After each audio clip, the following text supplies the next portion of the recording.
Gwinnett County accused of rejecting too many absentee ballots. With the fall election just 3 weeks away, now the State Board of Elections is launching an investigation after a lawsuit was filed. 11 Alive's Doug Richards has the very latest from Gwinnett County.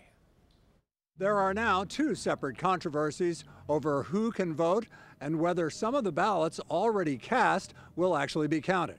Early voting has been underway in Gwinnett County and across the state since Monday.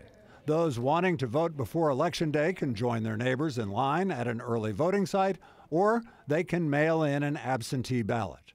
But the ballot is detailed and rife with opportunities to make paperwork errors, which subject the ballot to rejection.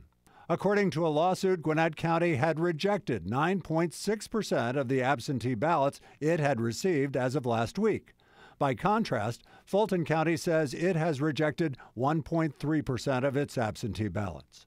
Bruce Brown filed the lawsuit.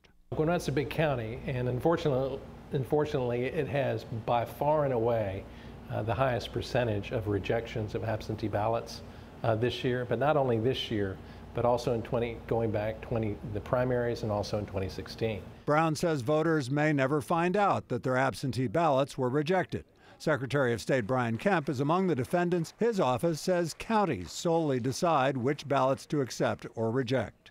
Today, our office opened an investigation on behalf of the State Election Board to ensure that counties are following the law in making these determinations, Kemp said.